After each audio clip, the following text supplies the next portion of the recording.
Hey everybody, it is Tuesday night. That means it must be Music Makers with JHS and BreakTime. And here we are. Ladies and gentlemen, please welcome BreakTime. A one, two, three, four.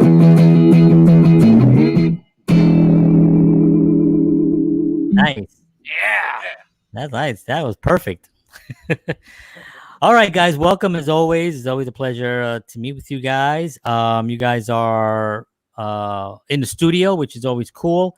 And we're going to be talking about music from the 60s, which is an era that I think really is important to all of us tremendously because it's like where I know with Elvis 68 special with the Beatles with Woodstock and Alone and Hendrix and all that.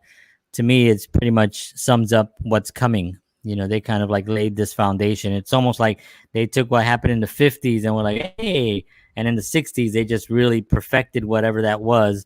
And since that time we've been trying to come up with something like that, and all the music that kind of came out from from the blues and rock and jazz and all that stuff. So it was an amazing era. One of the things that I wanted to talk about real quickly is I wanted to just kind of get out of the way some of the political things that went on during that time. Some of the downs, right? Obviously, we lost our president in '63.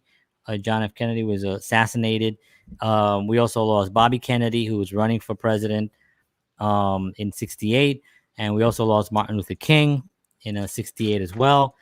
It's one of those decades that I can't even imagine what it was like to be alive during that time. But when we look at what's happening right now in the world, we might have a little bit of a glimpse of what it might have felt like with the unrest that's happening all over the world right now, and the violence and all that other stuff. So, I mean, there is a lot of similarities to what happened back then to what's happening now.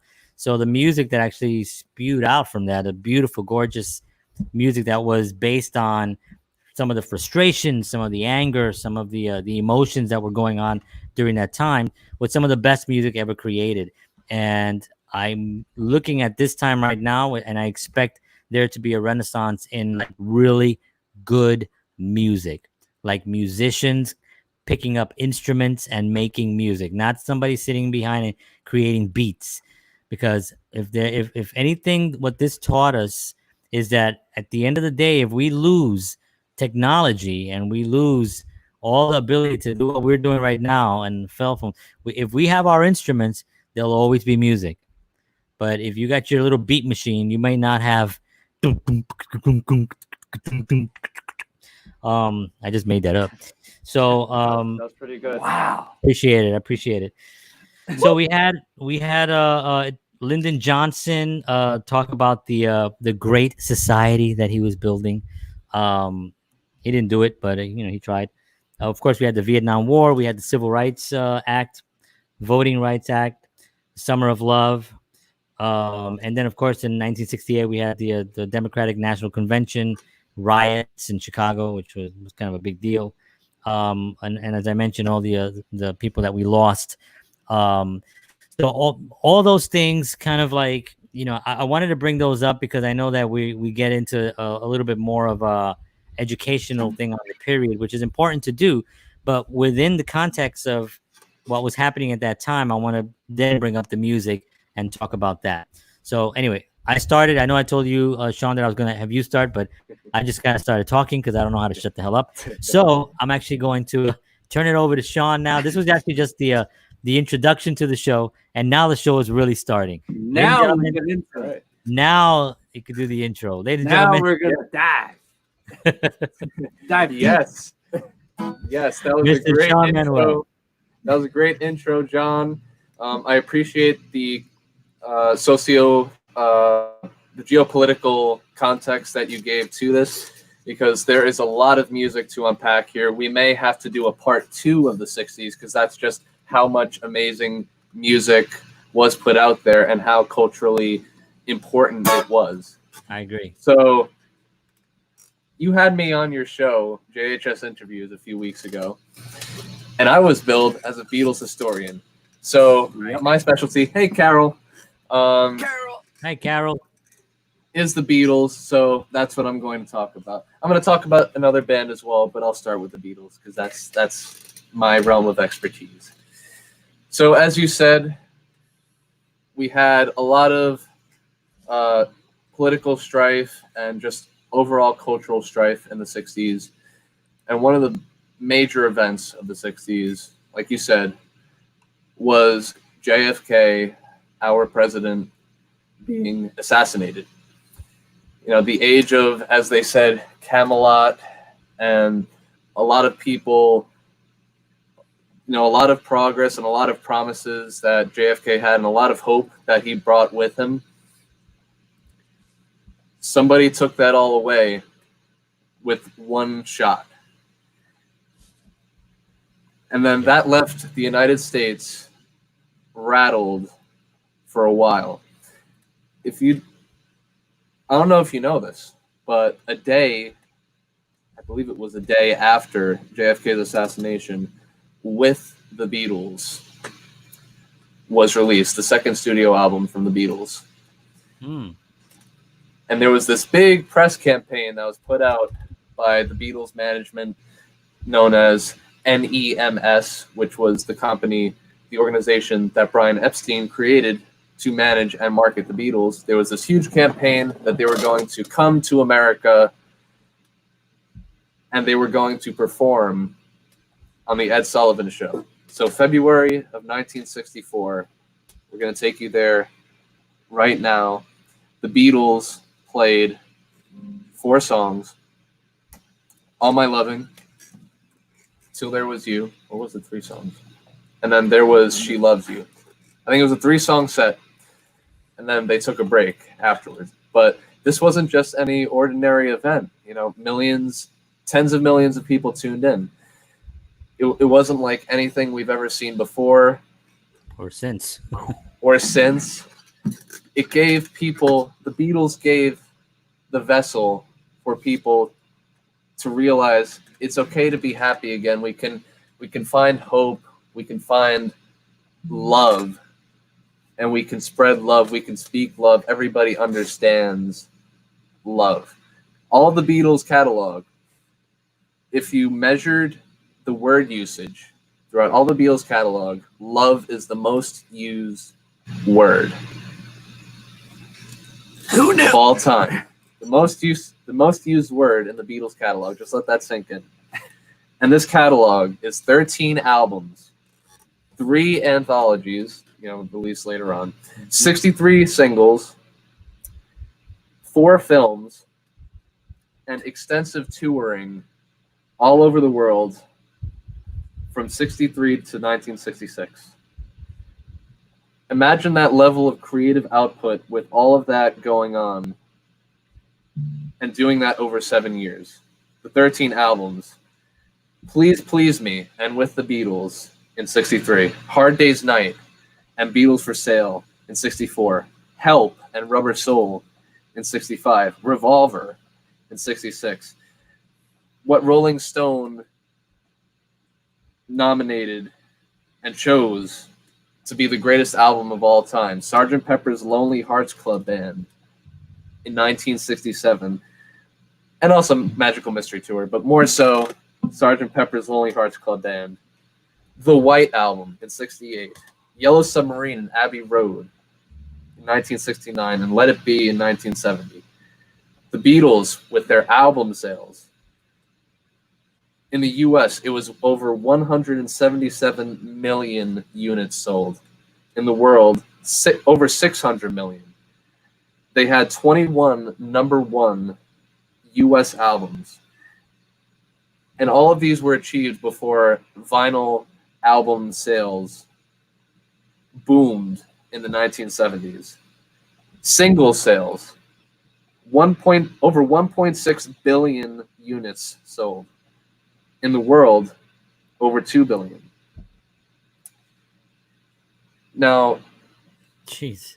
If we take all of that and look at their net worths, we've got the richest musician ever, Paul McCartney, $1.2 billion in net worth.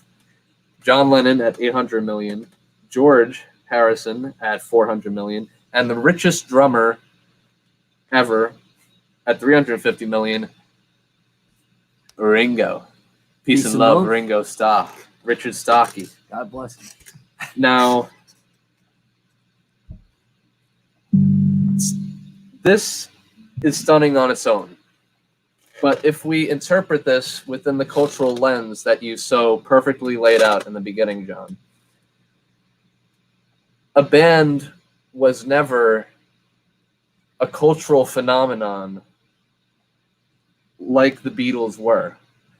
And there's been no other band like that in our history. The Beatles did not always respond to the culture. The culture also responded to them. Mm. There was a dialogue between the band, the human beings there, and millions of people all over the world that were following their lead. Never happened before, may never happen again. We'll see, guys. But, you know, when you talk 60s, the Beatles are the number one of that decade, and spoiler alert, ever. Right. Of all time. Now, Lennon and McCartney are great and all, but there was another band out there in the United States that was having a grand old time already. And they were who called might that be, Sean? the Beach Boys. And I am also a Beach Boys historian, if you guys don't know. I am a newly minted Beach Boys historian. But So- nonetheless. Imagine this. This guy named Brian Wilson is born within 2 days of Paul McCartney. Same year, 2 days apart. Really? I didn't know that. One born in Wow. California, one born in the United Kingdom. That's crazy. Now, the Beach Boys were having a ball before the Beatles came along. Oh boy, wait Lennon McCartney, they just harshed all of the mellow that the Beach Boys had created, and mainly Brian Wilson. So Brian Wilson hears "I Want to Hold Your Hand." Oh, look at that! There we go. There they are. Left to right. That's Dennis. There's Brian. Mike Love in the middle. Family friend Al Jardine, and to the right is Carl Wilson, who they lovingly and sometimes not so lovingly called Porky, because he was a little stocky, a little baby face. But yeah, the Beach Boys achieved commercial success, and then they hear "I Want to Hold Your Hand," and they're like, we're doing all these harmonies, and we have this awesome material, and then these guys from Britain come in with these simple love songs, and they're selling millions and millions, and they're going nuts for them. Why can't we have that? And so there was a rivalry that made music history between the Beach Boys and the Beatles, and particularly Brian Wilson and his obsession with proving that he was better than the machine that the Beatles had created with Lennon, McCartney, that songwriting team, and their producer, who also happened to be a classical aficionado, George Martin, Mm-hmm. which ramped up to one of the best albums ever, which was in response to Rubber Soul, called Pet Sounds. Oh yeah! Imagine, just imagine putting a full 40 plus piece orchestra of various weird instruments together, like accordions, and we got some weird percussive instruments. I was just listening to it the other day, and every time you hear it, it's kind of like it's weird, some of it, but it's like you love it. Like it's like I didn't understand. Yeah. just the harmonies and everything put together was Yeah. was really It's amazing. classic Beach Boys with their harmonies, and they've got this huge Phil Spector like wall of sound behind them that Brian Wilson adapted to fit the Beach Boys style. Yeah. The Beach Boys, most of them hated it. Like in the beginning, they couldn't warm up to this stuff because they just wanted to make money and they wanted their commercial success, staying with the old rock and roll like surf rock Beach Boys music, model. But Brian Wilson's determination and the gift that he was born with created one of the cultural landmarks of all time with songs like Wouldn't It Be Nice, Caroline No, God Only Knows, Oh man. Good Vibrations. Good Vibrations, man. Just keep Now, it going. now, Tommy, Yes, sir. could you play me some Sloop John B? I think I can. I can play a little bit of it so you get the idea. Actually, what's the original? Okay. Trying to remember the original key of the song.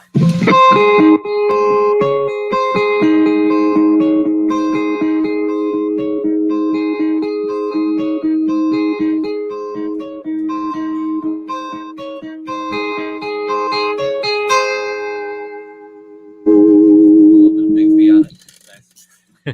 Can't help it sometimes. So right? that was an old folk tune. They went back like 30, 40 years to pull up that like sea shanty like folk tune called Sloop John B. And Brian did that in honor of the family friend Al Jardine. Because he was a big folk guy and he never really got his way with like the way that the Beach Boys were going with their style. So this was a total departure from, for example, maybe Fun. Mm. See if I remember how it goes. Something like that, I think. A little bit of that. Just starts like that. Just like the Beach Boys adaptation of Chuck Berry, Yeah. going gonna from say. that to a mature, slightly exotic, well-rounded, diverse, experimental sound. Brian Wilson, what a guy! What a man. guy. You know, what a tortured soul. Clayton Barnes. But I don't know what Well, that let me play. But yeah, this dialogue between the Beatles and the Beach Boys created so many wonderful songs and such, what personified the summer of love. Yeah. You know? Now, what always confused me was this. Yeah, the Yeah, album I thought cover is about pretty that weird. too. Yeah, I'm like, so- that's a weird so- cover. I mean, I get it. Pets sounds, I guess. But that don't look like a pet. Yeah, I've never seen anybody have pets like that. I have the background story to this to put Tell this us, into Sean. context. Go ahead. Brian Wilson was showing some of the Pet Sounds, what would be the Pet Sounds material, to Mike Love, and when he was hearing it in the studio, he remarked that this music sounds like something a dog or some animal would listen to. So Brian Wilson said to himself, maybe we should call this Pet Sounds. And that's history. Wow, that's amazing. That's what happened. That's so crazy. Yeah. Yeah. Now, speaking of funny stories like that, one of the Beatles' early amazing albums was spawned from a Ringoism. And that album started with this chord. Are you ready? Yeah. A 1, 2, 3, 4. It's been a hard day's night. Yeah. Yeah. So Most iconic intro. yeah, because apparently Ringo used to always say things like that, right? He's inspired a lot of Did I hear Beatles a taxi songs. cab driver say that? Oh, that's 8 days a week. That's 8 days a week. Yeah. So we got the Beatles down, obviously, as the most phenomenon of the '60s. Without any, I don't think anybody's gonna argue that. I don't think Clayton's going to argue that one. No, Clayton won't argue that. You definitely will not. So what does that leave us in the '60s? Yeah, One what of the does that leave us?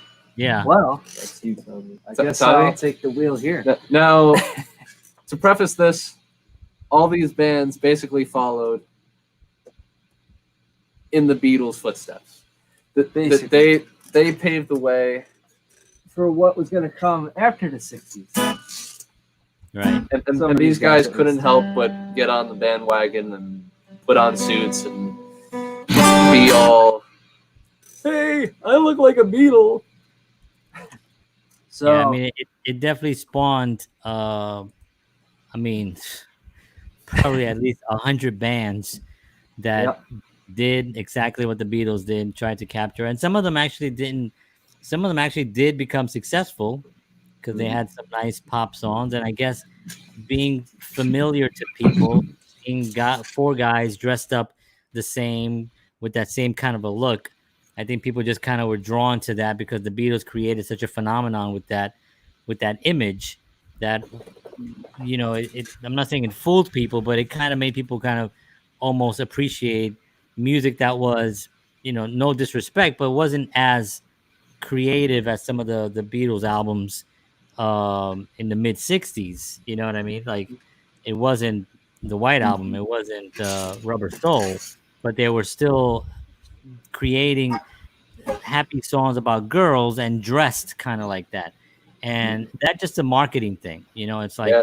well, what's popular now? Okay, well, these four lads from Liverpool have these haircuts and these suits.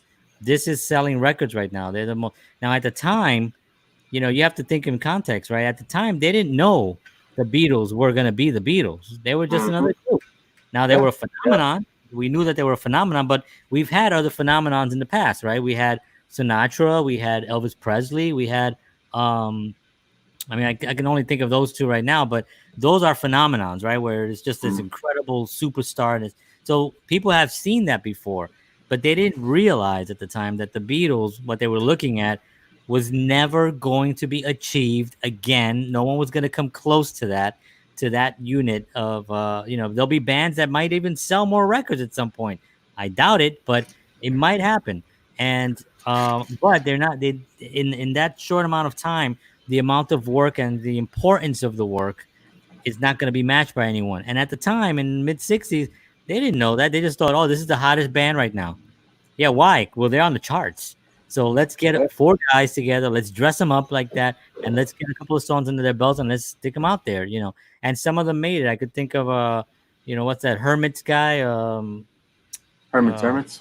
Yeah, kind of with the Yeah. same kind of haircut and kind of like that kind of bobbing thing. I'm sure they all practiced it.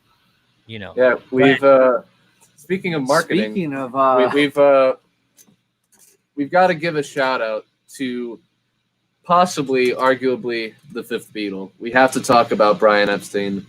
He's the one who came up with that image. He took the Beatles out of their Hamburg Leather jacket days, greaser days. cleaned up their look, and put them in blazers, and then that became the Beatles. That was the Beatles look. That was their brand, and that's nobody's going to be able to own that look except for the Beatles. Yeah, that's their thing. Yeah, and also to kind of like break away a little bit about that, a little bit away from, but talk about the artist that actually listens. You know what I mean? Like, can you get four guys in a band today to say, "Hey, I got an idea. I think you guys should dress like this." You know what I mean? Like, yeah, I think they'll be just like, "Get out of here. We're not doing that." Whatever, whoever suggested. Because me, as actually someone that's managed bands and has been involved with record labels, I've actually experienced that where you suggest, you guys should shave the beards, get clean cut, get haircuts, stop wearing those sweaters, wear something more fitted, these ideas that you kind of like can see that they would just look a lot cleaner, they would look a lot cooler, and more kept. And I'm sure that that's what that Epstein was thinking of that. He's thinking these guys right now just look like a bunch of greasers with their leather jackets playing the cavern. They're not gonna really, they're gonna scare people. But now let's clean them up. Let's get them some nice haircuts. Let's put them in the same suits. And then let's really put them out there. And it was such an important marketing tool because America accepted them.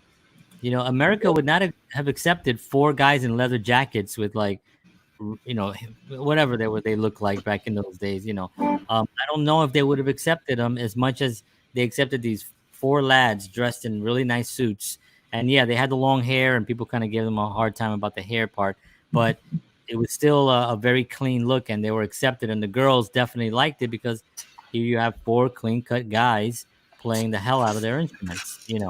So it says a lot for the Beatles, not only as the amazing musicians that they turned out to be at that early stage, but the fact that they were able to listen and to see that this was actually the greater good. It's a good idea for us to actually do this, and for them to kind of, even though I don't know what went on behind closed doors, they all did it. And that agreement is a big deal, man. I mean, it really is a big deal. Yeah. John was actually the last one to relent about it. Was he? I'm sure he was. Everybody else signed on to it. So by majority, he had another jacket underneath the suit. Just sneaking in like, I'm gonna wear this again, thing till I thank die. you, Brian Epstein. It goes back to his marketing strategy, putting them in suits, saying these guys, whatever they do, it's always going to be a big thing. Even down to the way that they traveled, like picking the specific plane, like airline, or a specific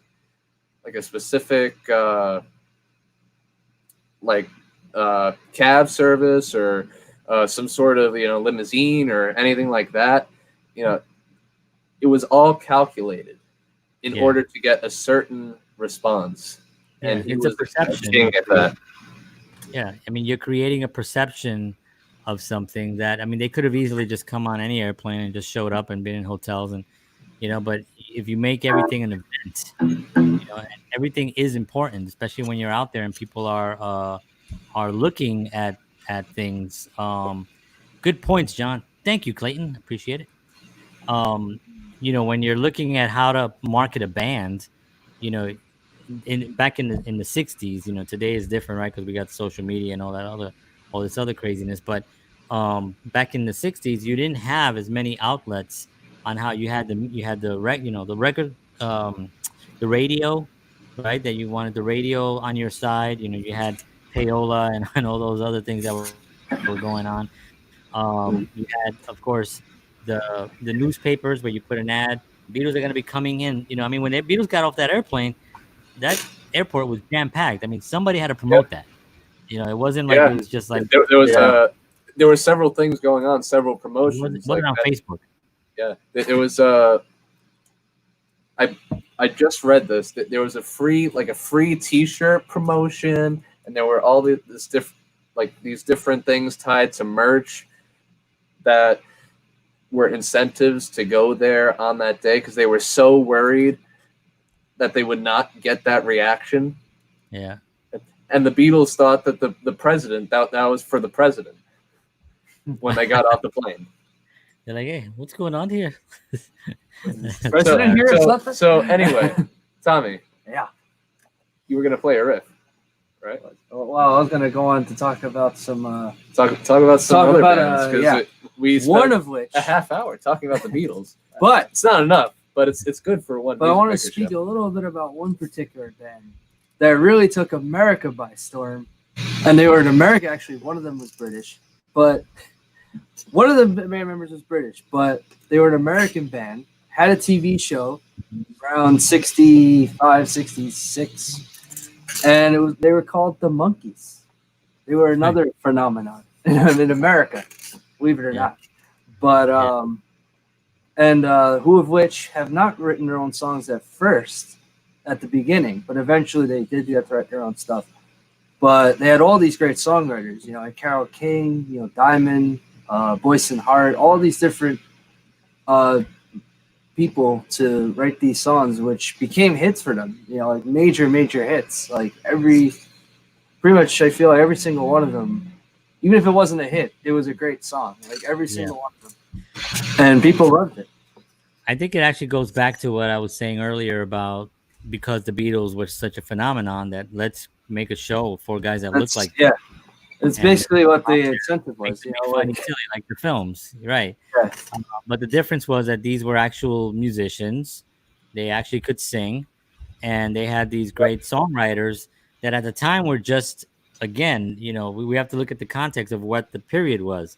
Neil Diamond was Neil Diamond, but he wasn't the Neil Diamond that we know now, the legend, right? He was Neil Diamond, the singer that was popular, and he's writing songs. Carole King was Carole King, right? She wrote a ton of songs after that. You know what I mean? I mean, she's been writing songs for Motown for she was like a kid. You know what I mean? She was writing songs, so that's a completely an amazing thing when you really think about it of what was going on during that period of time, and these people that were just hanging around writing these songs for a group that just looked like the Beatles. And then, again, this is sort of like a part 2 of Sean's appearance. But it is actually that important to talk about this group because I can't imagine talking about the 60s without making half of it, which is already at 31 minutes. Pretty much half has been about the Beatles. We're gonna probably do a whole show on the Monkees. And we still haven't talked about, like you said, Motown. We haven't talked about Stax. We haven't talked about these African American like soul, these awesome labels. But they were really overshadowed. They were overshadowed by what the Beatles did because it was so massive. Yep. I mean, you think of Woodstock in '69, right? Which, by the way, took place during the Hong Kong flu, right? Which was killed 1 million people in the world and over 100,000 people here, and yet Woodstock is going on. So anyway, that's another story. But during Woodstock, look at all the amazing Crosby, Stills, and Nash, which to me they are like I love Crosby, Stills, and Nash. I mean, their harmonies, their song structures, their lyrics. I mean, to me is just an incredible group. But it seems like everyone was incredible, but they were so overshadowed by just the amazing power of what the Beatles were doing that it sort of seemed like it was the Beatles, and then everyone else was really great. And then there was the Beatles appear, and it was just like everybody else was great. But who else can we talk about that impacted the 60s as much as, not as much, but, with the Beatles? I mean, I think of what we spoke about Johnny Cash last, he had the Ring of Fire in the 60s, right? And that was like a huge song, right? I mean, we can talk about, let me see, I had some people up. We can talk about some British rhythm and blues groups. We've got some British blues groups. I mean, can we how about the Stones? I mean, the Stones, the Who. Yeah, Stones, I mean, come on. Yeah. And how about the Bee Gees? The Bee Gees were out in the 60s. I mean, they were a different type of a group. Yeah, but they were popular in the 60s. They were very, very successful. And then the 70s, they became the superstars, with the disco era. But in the 60s, they were out. Sonny and Cher were huge, in the 60s. We've got a forgotten, well, not so forgotten British invasion band that released like one of the first really popular distorted tracks of all time. I think I know what you're talking about there, Sean. You're saying the Kinks? Yeah. Tell me, play it. I'll have to do it clean because if I turn on the overdrive, it's gonna get really loud. So this is a simple little thing, and it just changed everything. And everybody's like, I know, right? What was that? I know you're right. It's always a simple thing that actually just blows everyone away, and that's I think one of the reasons why you mentioned earlier, Sean, about why Brian Wilson was so like these guys, Beatles, come in with like their four chords, and they freaking revolutionized, they changed the world, and he's here trying to come up with all these complex, vocal harmonies and stuff, and I think that's sometimes simple is always best because it communicates with the most people. Mm-hmm. Yeah. Coffee. That's coffee. Coffee. Now, Tommy, break. Yes, you, sir. you got any other riffs? Any other bands Let's that see are what we got here. particularly important? Well, in the later '60s, you had another. I think he was from Britain. Another guy named Jimi Hendrix, who once again changed the face of music in the later '60s. He comes out with this thing.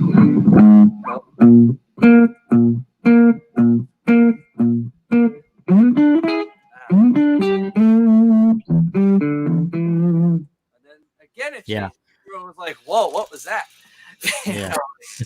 One of the Yeah. So iconic riffs from the '60s, hands down.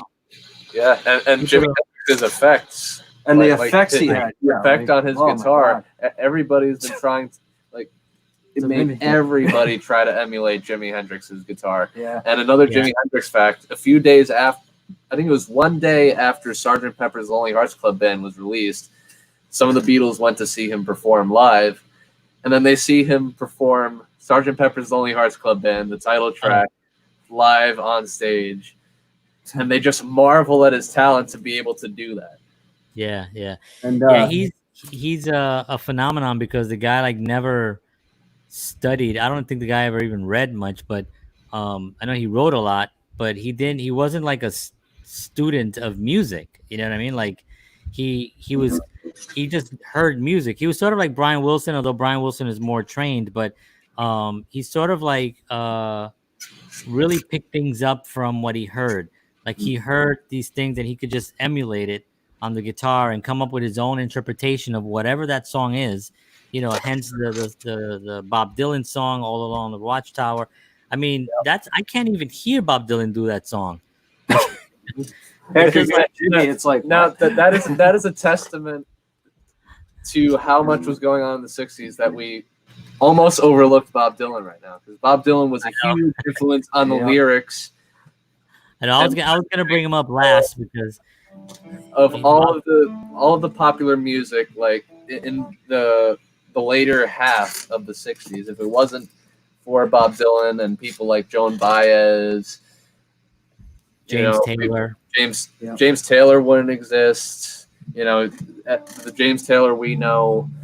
Jimi Hendrix was inspired by the fact that Bob Dylan's voice Right. wasn't a good voice, so anybody could sing Yeah. a Bob Dylan song.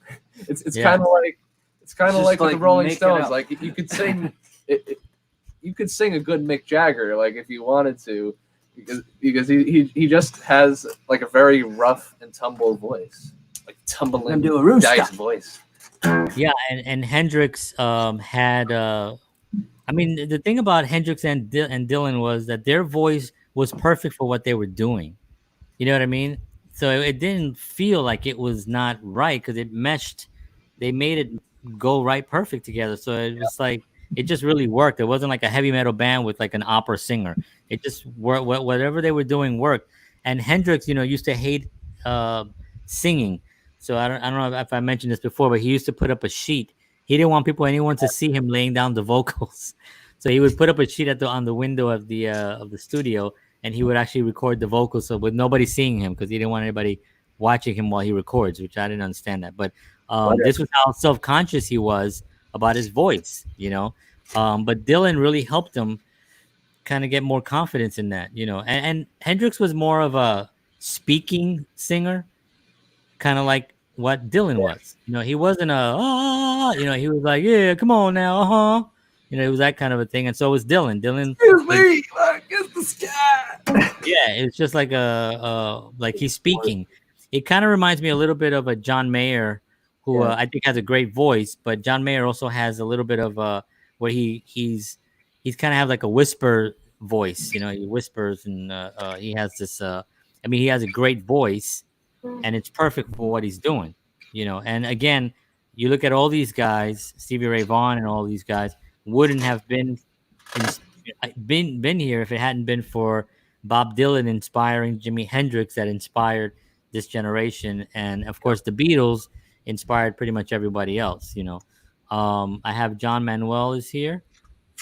John Manuel. You mentioned it, but in my eyes, yep, it was iconic, that Elvis '68 special. I was just a baby, but my mom used to tell me about it when I was old enough to understand stuff, and we didn't have VCRs, we didn't have anywhere that you can see the '68 special, that other than if you were alive in '68 and you had a TV, and then you could see it. But up to that point, we didn't even have reruns. Like, nothing was really, they wouldn't rerun the '68 special. You know what I mean? It wasn't until later, like in the '80s, that they started actually showing these things again, and then VCRs came to play, and you can rent it. And my mom used to tell me about it, and I used to be like, "Damn, I want to see it. I want to see it." And she used to tell me, "Oh, it was so amazing. It was so great." And she was telling me this whole thing. And I had you in my arms when we were watching it, and it was like incredible. And I'm thinking, when I finally did see it, and John, I think we talked a little bit about it on one of the other apps that I was going live on. It was, to me, like one of the best performances of an artist live. Like, he's there with the band. He makes some mistakes. He laughs. He's having such a good time with the guys. Of course, the edited version on the '68 is what it is, but there's other outtakes, and there's a whole bunch of other stuff that you can see. And then the final song of that whole special, just gut wrenching. You know what I mean? It's like one of the greatest performances ever performed, ever. Period. Elvis Presley, "If I Can Dream," just like A socially conscious song.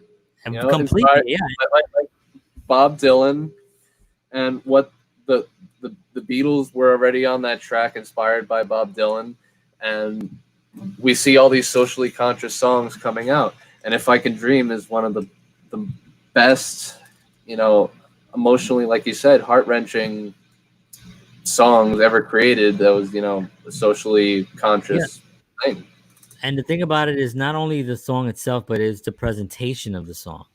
You know what I mean? It's like the song is Pure great. White's- Lyrically, he it's was great. pure But white. What he did vocally, and when his rasp at the end of that song, his rasp at the end, it just, you get goosebumps. I still, to this day, I put it on.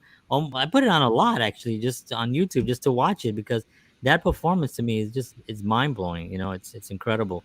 And we didn't talk enough about Dylan. I think, Sean, I think you're right. This might have to be a two-parter because we didn't talk about Dylan enough. We really didn't cover Hendrix enough. Yeah, I have a lot of We haven't stories mentioned about Eric Hendrix. Clapton and Cream. We haven't mentioned Cream. We haven't mentioned the Blues We haven't Breakers. Yeah, the Blues Breakers. We haven't mentioned the Birds yet either. Birds. Oh my God, I forgot about the Birds. And yeah, so I mean, we're gonna have to probably. And Andres is here, Yes. and Andres In case you hasn't couldn't gotten tell. to speak yet. So I know. we're gonna give Andres the floor. We apologize, Andres. Sorry, Andres. He was about to get up and go and walk out. So Andres, we want to hear your take on the best bands, best takes, best events, in the '60s, and technology and all that. Well, I'll start with the technology because there's so much. It's actually, the '50s was a pretty low key era, but the '60s, oh man, '61, we start off with a guy goes into the atmosphere. The Soviets send Yuri Gagarin into space, and that they took the leg up on the space race. Continuing I'll go from the 60 to 70, so I'll do it chronological. Then we got Valium was created and released, which was I believe a vitamin, or I don't even know what Valium is. It's not around Valium anymore. It's a drug. It's actually a really bad drug. It's a downer. Of course it is. It's almost like a sedative to a certain degree. Supposedly it relaxes your mind, but it just really messes you up. Yeah, Hashtag don't do drugs. that hit Yeah, the don't shelves. do drugs, adults. Or Yeah. kids, especially if you're watching that. Yeah. And a big one for music is audio cassettes were released in '61, so making it easier to get music into people's houses and cars. And then following cassettes, we had breast implants were first used in the '60s. It's a funny one. What a great decade. Yeah, Wow, seriously. how great. Now, Technology. I work at a pool. I'm just gonna let you guys Oh, know okay, canceled. they float. They Yeah. float. They float. So if you're drowning and you have breast implants, you Oh, might boy. float. You might die. Oh, that's You might have a chance. that's incentive right there. Let's see. We're not guaranteeing it though. Ford Mustang came out in the '60s. That's always been one of my dream cars, but a classic one, not the newer ones. No, yeah, the new ones suck. Yeah. So I was that's one of right. classic. Following the Mustang, we had the light emitting diode, also known as LED, was Oh, wow. created. And then following LED, yeah, we Like these lights got going nice on. decorations, Yeah. nice light effects. Thanks to that. That's sort of like the effect that you see when you take Valium. Yeah, probably. Or Had, anything for that matter. probably had some LSD. Or LSD. We have to cover I LSD. thought I took one before. I got a story about LSD when we get to it eventually. I got a story. Not from Andres me, has but the from floor. a man. Andres has the floor. So yeah, following LEDs, we had the fiber optics. I mentioned last week that the optic fiber was created, but fiber optics, as we know them now, was created in the '60s. So they just enhanced and refined They the just process. switch the words around. Yeah, basically. This is Hey. so much better. It can't be. It has to be fiber optic, not optic I'm fiber. using fiber optics. What were we now. thinking? What's up? John and I are using fiber optics right now to have this StreamYard. Yeah. That's great. Yeah, the first computer mouse was created in the '60s. Oh, So wow. it's really interesting because that's when we're getting to the real world of tech as we know it now, with all this computers and stuff, and optic fibers.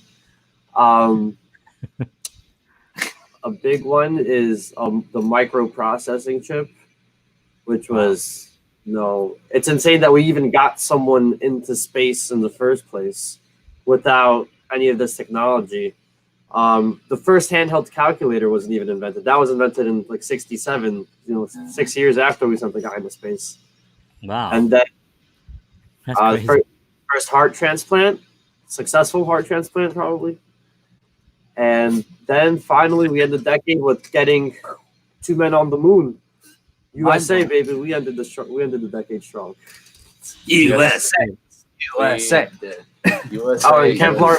Ended pretty strong. We had the '68 special, right, which was sort of like wrapping up the rough decade that we had. I think with the Beatles on '64, right after losing our president on '63, sort of like made things like, okay, look, it's okay to have a good time, like Sean was talking about.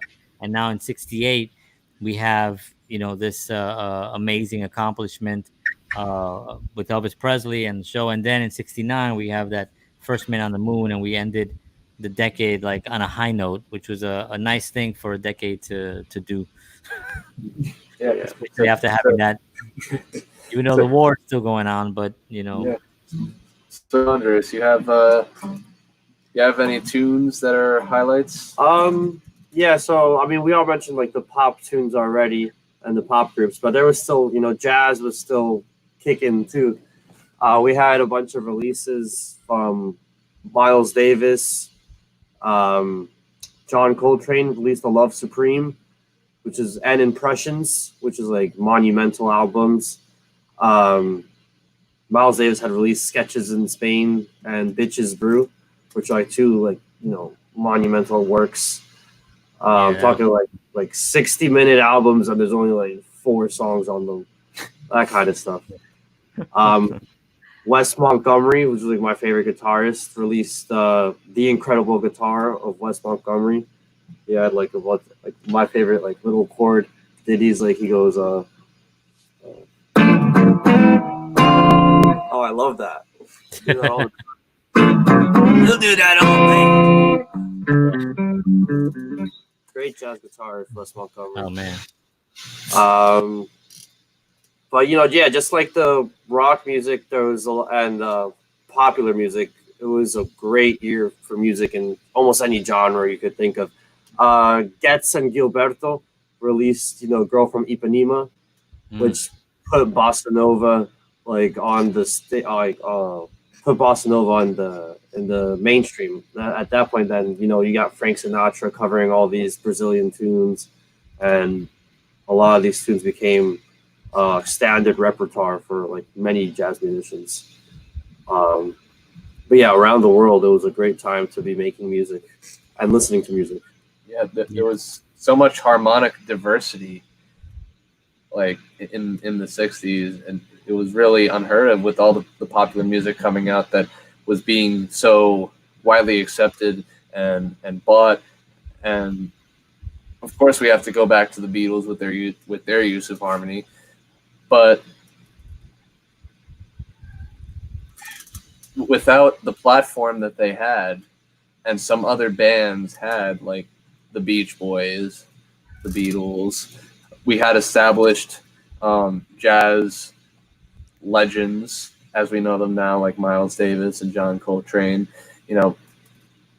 Taking jazz to new experimental levels, even though it was in the face of sharp criticism. Wasn't there sharp criticism to what they were doing, that it was kind of losing the soul of what jazz was? Oh yeah, a lot of the old school jazz heads, the old cats didn't like it. These jazz musicians also took LSD, so that's probably had something to do with it. They were all messed up too. Good old LSD for you folks. So I mean, it was the decade where there was a lot of experimenting with different drugs. Obviously, LSD being one of which actually originally started out to be some type of psychiatric treatment that they were working on, and apparently went awry and somehow got into the streets as LSD. But do you think that had a lot to do with the music that was being played? Because I would say, go ahead. I'm sorry. I would say it's possible. It's easy to remember the decade as a time with great music, but there's also a lot of music in the '60s that sucks.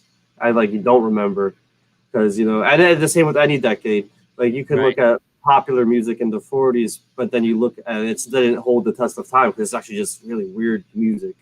And it's the same with the '60s. A lot of bands that went off the deep end with the psychedelics. Frank Zappa. His good stuff though.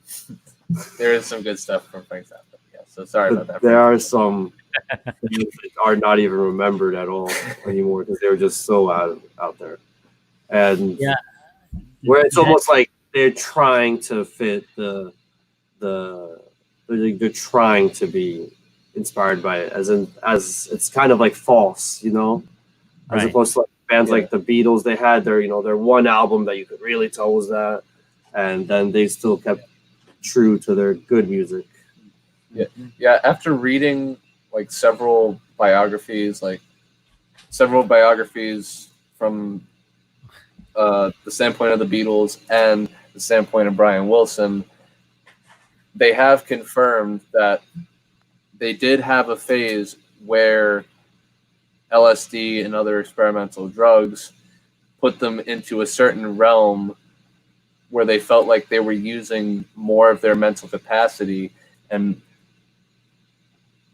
getting to replicate this form for people and market it, promote it, and make it commercial became their goal. So there was a certain phase, but it got old pretty quickly. Yeah. At least when it came to the Beatles, that their development was so quick. You tracking every year their harmonic use, their lyrics, the topics they talk about. It's so different every album, when you see it. or when you listen to it, when you analyze it. Brian Wilson, he took a little bit longer to get off of that stuff. So you But see the he was Beach also Boys he was experimenting in also 1970. yeah, because he had like a doctor prescribed to him too, right? I mean, it wasn't like he was just he was taking psychiatric drugs that were like really screwing him up, and so it was not even it was prescribed drugs, that were really affecting his mind. Um, the fact that he's still alive today just it boggles my mind. Mhm. What's your So opinion on this, Tommy? What about drugs and all that stuff? Yeah, how important was it to the culture? Like, how important was it to the musical output? Well, hearing some of the music, in that time of all this experiment again, with drugs and stuff. And it's something I didn't really tended to think about, but sometimes I think about if that all that stuff with experimenting with drugs didn't happen, would we still get the same stuff, the music, the albums, like Sergeant Pepper or like any other artist from that time? Like, would they still exist without it? well, Yeah, I mean, what would their peak have been, I mean, without that? yeah, I mean, I have an answer to that, and I mean, obviously, it's not really a theory because I know a lot of people that have been on drugs, and I know how they produce when they're on drugs, and I know how they produce when they're off drugs. I've been a musician for a long time, so I've met, you see them through the, you see them Mhm. in the world, and you see them kind of like doing themselves in, and then suddenly they're not playing anymore, and whatever. But what I think happened with that with the '60s, first of all, the drugs were a lot milder than they are what today. That's number one. Number two is that what drugs do, from what I've told, I've never taken anything. I've never smoked a cigarette, so I don't know. But from what I've heard, when people take drugs, their inhibitions are out. They are very comfortable um, to create whatever it is that they want to create that comes into their minds. There's the confidence level is tremendously high. The idea that they're going to be judged is very, very low. They don't care. They don't really care. So they're able to create exactly what they hear. So does it free up a person? I think what it does is that if you're actually like right now, if us four right now are not on drugs, but we're 100% confident that we can create what we want to create without feeling that somebody's going to judge or the audience is going to whatever, or we're somehow have this insecurity. We're going to create great things. We're going to create great music. And I think in that period of time, it was coming out of the 50s. The 50s was the boomer, the boomer generation, the boomers, and they everything was perfect, right? You had the house and everybody was working, and you go to school, and it created a little bit of boredom for these kids that were growing up in that environment, that they wanted to kind of be more, they didn't want to be that normal thing. They didn't want to get the 9 to 5 and then just work and die and move to Florida and then die, or die and then move to Florida.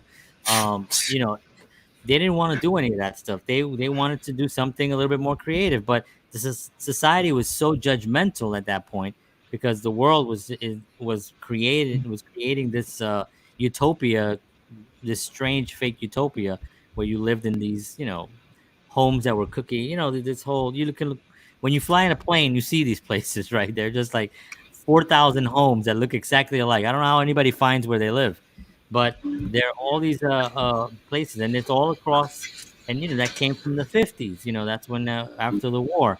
So in the 60s, there's this backlash. There's this people want to do something different. They want to get away from that their parents and that boring life that they have. I'm not saying that it is boring. I'm saying this is what I've heard people tell me that have gone through that whole period, right? And then the drugs were a way for them to feel, to get more confidence in whatever it is that they wanted to achieve. And for a lot of them, that the ones that were musicians, they were able to pick up those instruments and really just do it. You know what I mean? Like, and really just feel that. Now, am I suggesting that you need those chemicals to get there? No. I think I absolutely know for 100% for sure that if you take drugs, you're going to make bad decisions. And when we look back and we say, "Oh, but Jimi Hendrix was a genius," he is dead. Mhm. You At know, he 27. died at 27. You know, Janis Joplin was a genius. She is dead. Died at 27, right? Mhm. And you go through the whole 27 club, and you can go through all the other musicians that have died during that. I have During some that period. I have some Beatles recording stories with specifically with John Lennon in mind that we could delve into maybe in part 2, because we have not talked about the revolution that happened in the studio, and that's a very important thing as well. We only just touched the Wow. surface. This is of interesting. What I'm Yeah. sorry, I didn't mean to cut you off, John. It's just the surface that we've covered here. We haven't mentioned a lot of bands. You know, we've touched a lot of things generally. You know, Yeah, we we have definitely have to do let's do another 60s next week, because I think there's definitely more that we have to cover. But Clayton says, you know, it's a chemical high. They do get a glimpse into the makeup of life, but you don't get understanding, so it messes you up. That's interesting. That's Thank you, interesting. Clayton. Because you do hear, you know, I hear people, and I'm telling you, I've had conversations with people that smoke weed, and they will tell you, nah, bro, when I smoke weed, I am connected to something that is incredible, and there's no way I can do it without weed, right? I mean, and they will fight you, and they will just tell you and that's it, you know what I mean? So you can't even argue with them. And to me, it's more of a sad thing, right? It's like, well, in order for you to create, you need a chemical, right? So that in itself shows that your art is being manufactured by some chemical. You know, it's not really you. So getting in touch with you and understanding life and understanding yourself, right, and those around you, that will give you the same kind of quality music that the Beatles created and all these other bands. Back in the 60s, a lot of people were just unhappy with the way things were. This is why we had the summer of love and power love and flower children and hippies, and everybody was rebelling because everybody was pissed off. We don't need to do that today. You know, we're a free country. We have things. We have food. We have a democracy. We have whatever we have. We have a Declaration of Independence, a Constitution, all those things that we have. So anyway, I just want to kind of knock that out, because I don't want people to think that, yeah, I want to do what the Beatles did, or not the Beatles, but because the Beatles were so. Tell me that story that you were just telling me about John Lennon. So I have several stories about John Lennon, but all right, I'll preface it with this. Imagine the Beatles in Studio 2, and up the stairs they've got George Martin, who is basically like the school master. He is the teacher, the uncool guy that you do not want to have disciplining you while you're creating. So John, and they were doing this for a while. They were hiding their uppers and downers in little packets, and they'd have them go off to like a closet or some area, you know, away from George Martin's view, and, you know, do a puff or whatever, and then they'd come back and try their best to, you know, conceal what they did. Right. John had a mishap one day. He wanted to take an upper. Actually, wait, no.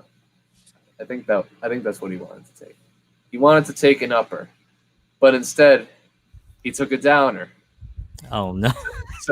So he takes a downer, and Paul follows him up to the roof of Abbey Road Studios because he's putting himself in danger of like falling off the roof of Abbey Road Studios, and Paul is trying to keep him as invisible as possible to George and the rest of the studio engineers.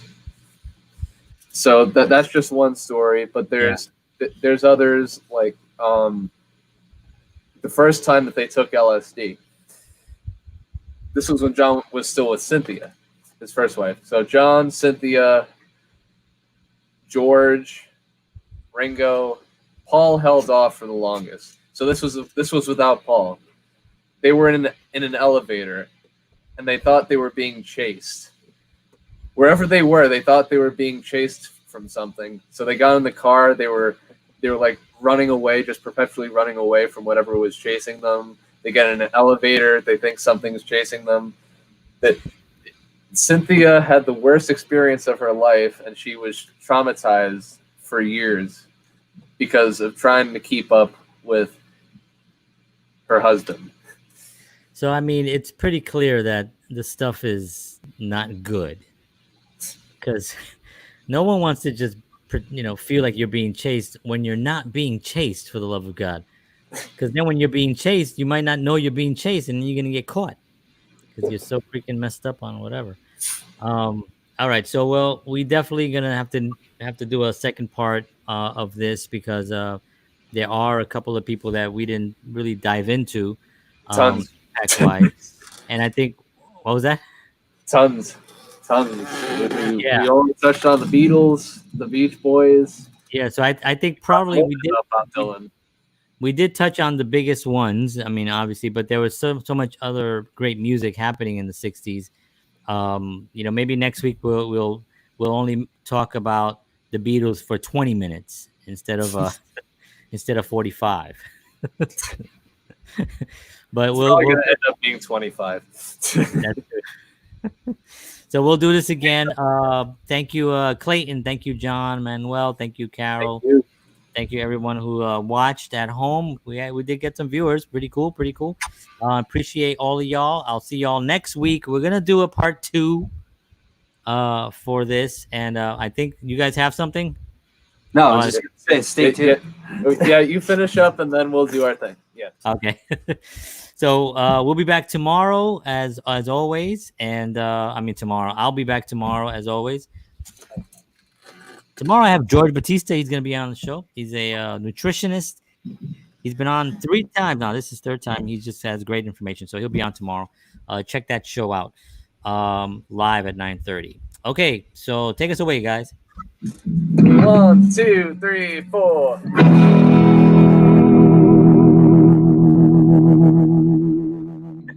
All right, folks. Thank you all very much, and as always, peace.